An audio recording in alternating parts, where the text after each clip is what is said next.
안녕하세요. 손 김기록 치과 대표원장 김기록입니다. 자, 오늘은 제가 보철과를 지원하게 돼서 보철과 레지던트 생활을 하게 된 계기에 대해서 설명을 좀 해볼까 합니다. 제 치과의사 2탄, 오늘 말씀드리려고 하는데요. 예전에 제가 한번 영상에서 치과도 분과가 굉장히 많다고 한번 설명을 해드렸던 적이 있습니다. 11개 정도 분과가 있어요. 병원에서는, 그냥 일반 병원에서는 뭐 내과, 소아과, 이비인후과, 정형외과, 성형외과, 안과, 이렇게 과가 여러 가지가 있는 걸로 알고 계시잖아요. 근데 치과는 대부분 그냥 치과 하나로만 알고 계시지, 치과 안에 다른 분과들이 있다는 건 잘 모르고 계시는 경우가 많아요. 저희 이제 치과도 교정과, 보철과, 그다음에 치주과, 보존과, 소아치과, 방사선과, 이런 여러 가지 과들이 한 11가지 정도 과가 있습니다. 그래서 전문적인 분과를 가지고 하시고, 교정과에서는 교정, 구강외과에서는 구강암이라든지 발치라든지 이런 구강 수술 쪽으로 진행을 하시고, 치주과에서는 잇몸 쪽, 잇몸 질환, 추주 질환에 대해서 치료를 해주시고, 보존과 같은 경우에는 이제 충치 치료도 하지만은 신경치료 위주로 이제 특화가 되어 있고, 소아치과 같은 경우에는 우리 어린이들은 또 유치를 가지고 있고 좀 다르기 때문에 소아치과는 또 특별 영역으로 이렇게 치료를 하고 있습니다. 그 중에 이제 우리 보철과에 대해서 오늘 설명을 좀 해드리려고 하는데요.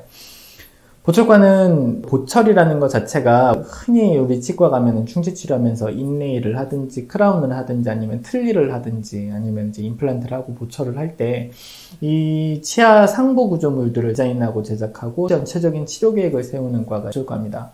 보철과의 매력이라고 하면 이제 치과의 꽃이라고 보통 불러요. 다른 과 선생님들은 동의를 하실지 모르겠지만 왜 이제 보철과를 치과의 꽃이라고 하느냐.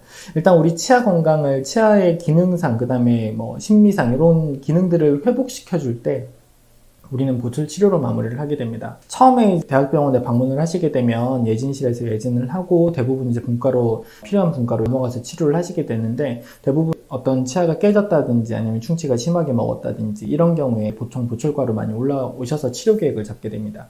일단 신경치료를 해도 치아를 씌워야 되는 경우가 있고요. 충치가 심하더라도 치아를 씌워야 되는 경우가 있고 발치를 하고 나서 임플란트를 하고 나셔서도 상부 구조물을 만들어야 되고 치아 여러 개가 없거나 전체가 없으셔서 이제 틀니를 하셔야 되는 경우도 보철과로 방문을 하시게 됩니다. 그래서 보철과에서는 치아를 살릴 것인지 아니면 살려서 보존을 할 것인지 아니면 발치를 할 것인지 아니면 신경치료를 할 것인지 잇몸 치료를 할 것인지 이런 것들을 판별해서 이런 정도는 발치를 하고 이런 정도는 잇몸 치료를 하고 이런 치아들은 신경 치료를 해서 마지막에 이렇게 치료를 완료하겠습니다라는 치료 계획을 보통 보철과에서 세우게 됩니다. 그래서 보철과가 치료 시작에서 마무리까지 담당하는 그런 과라고 보시면 될 것 같아요. 그래서 치료 계획을 세우고 나서는 보존과라든지 치주과로 이제 분과로 아니면 발치를 하게 되면 구강외과로 이렇게 분과로 의뢰라고 하죠. 의뢰가 돼서 거기서 발치하실 거 하고 그 다음에 잇몸 치료 받을 거 받고 신경치료 받을 거 다 받으시고 보철과로 이제 넘어오시게 됩니다. 그렇게 되면 저희가 처음에 이제 계획했던 그 치료 계획대로 치아를 씌울 치아들은 씌워주고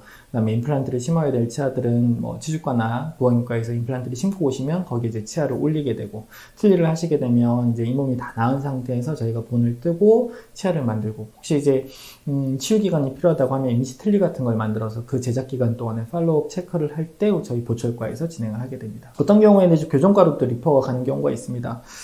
교정을 하고 나서 이제 보철을 해야 되는 경우에는 교정과로도 리퍼를 하고 오는 경우가 있어요. 그래서 여러분들이 흔히 생각하시는 치과 치료의 한 절반?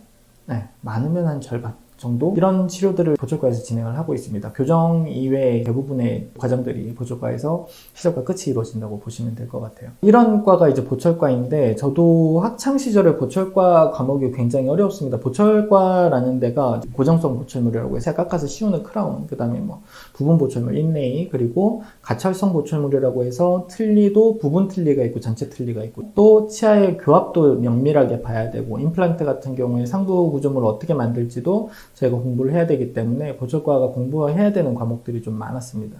그래서 어려운 부분들도 되게 많았고 학생 시절에는 이해가 안 되는 부분들도 좀 많았어요. 근데 학년이 올라가고 공부를 하고 임상을 접하면서 이제 보철은 공부를 안 할 수가 없는 과목이다 보니 하나씩 공부를 하게 되었고 저도 처음에는 별로 보철과에 대한 매력을 잘 못 느끼다가 대학교 때 오케스트라 동아리를 하면서 선배들하고 만날 기회들이 굉장히 많았고 한두 학년 위에 선배들 뿐만이 아니라 이제 졸업하시고 난 선배님들이 굉장히 뭐 15년 선배, 20년 선배들까지 1회 선배님들부터 와서 연주회가 되면 전부 다 같이 모여서 이야기를 하게 됩니다. 그래서 본과 4학년 때 진로를 결정할 때 선배님들이 많은 조언들을 해주시게 되는데 그때 이제 조언을 많이 듣고 보철과 지원을 해봐야 되겠다라고 생각을 하고 인턴을 지원을 하게 되고 인턴 과정을 그래도 무사히 수료를 하고 보철과에서 저를 좋게 봐주신 덕분에 저희 보철과 레지던트 생활을 시작을 할 수가 있었습니다. 대부분의 보철과들이 정시에 퇴근하는 경우는 없고요. 12시, 1시, 2시 병원에서 잠을 자고 작업을 하는 경우들도 꽤 많습니다. 그래서 굉장히 어렵고 힘든 과로 이제 인식이 되어 있는데 요즘은 아마 조금 많이 개선이 되었다고 알고 있지만 그 전에 제가 이제 수련받을 때만 해도 굉장히 힘든 과였습니다. 만들고 하는 작업들이 저한테는 굉장히 이제 재밌는 과정들이어서 저는 보철과를 이렇게 해서 지원을 하게 됐습니다. 우연찮게 치과대학을 지원하는 과정에서도 제가 치과대학을 선정하는 때도 우연찮은 기회에 지원을 하게 됐고 치과대학 생활을 쭉 하다가 이제 보철과를 지원하는 계기에서도 굉장히 많은 고민을 했었습니다. 졸업하고 저희가 바로 공중보건의로 지원을 해서 군 생활을 마치고 뭐 페이닥터 과정이라든지 아니면 유학을 간다든지 이런 과정들이 있기 때문에 그런 과정으로 진행을 해볼까라고도 고민을 되게 많이 했었고 수련을 남는 과정들도 그 와중에 고민을 했었는데 보철과의 제일 큰 매력은 환자의 치료 계획을 처음부터 잡고 마무리를 한다는 이런 게 굉장히 매력적이었었던 것 같아요. 보통 이제 치과에 가시면은 원장 선생님께서 처음부터 끝까지 이제 치료 계획을 잡으시는데 이 치료 계획을 잡을 때 굉장히 필요한 지식이 보철과적인 지식입니다. 나중에 치아를 어떻게 회복할 것인지를 머릿속에 이미지네이션 시키고 저희가 치료 계획을 잡게 되는데 이런 것들이 머릿속에 한꺼번에 다 떠올라서 처음부터 끝까지 이제 치료 계획을 원활하게 세울 수 있으면 치료가 굉장히 스무스하게 진행이 되는데 만약에 이런 과정들이 오류가 된다든지 아니면 평가가 조금 잘못됐다든지 이렇게 되면 치료를 돌아가는 경우가 있습니다. 원래는 이제 살려보려고 했던 치아인데 나중에 어쩔 수 없이 빼게 된다든지 아니면은 빼려고 했던 치아인데 다시 살려서 보철 계획이 수정이 된다든지 이런 과정들이 반복이 될 수 있거든요. 그래서 처음에 이런 구강 상태를 평가를 하고 치아의 발치 유무라든지 아니면 치료 유무를 갖다 결정하는 게 보철과 여서 저는 거기에 큰 매력을 또 느끼기도 했고 결국에는 이제 보철과라는 과목 자체가 굉장히 매력있고 아까 설명드렸듯이 치과 치료의 처음과 끝을 책임지는 그런 과이기 때문에 지원을 하게 됐습니다. 오늘은 뭐 보철과 소개 영상 겸 제가 보철과를 지원하게 된 계기, 보철과 생활을 하게 된 계기에 대해서 설명을 해드렸고요. 혹시라도 이제 이 영상을 보고 계시는 치과 대학생분들이라든지 아니면 치과 대학을 지원하려고 준비하고 있는 우리 수험생 여러분들, 이제 수능이 얼마 남지 않았더라고요. 수능이 이제 뭐 한 30일, 30 며칠 정도 이제 남은 걸로 제가 알고 있는데 이 영상이 도움이 되셨다면 좋겠습니다. 앞으로도 이런 영상들을 하나씩 찍어서 앞으로 계속 꾸준히 올릴 생각이고요. 이제 보철과 수련 과정, 뭐 공중보건의 과정들 이런 것들 제가 재미난 에피소드로 좀 풀어보겠습니다. 말주변이 없어서 재밌게 봐주셨을런지 모르겠습니다.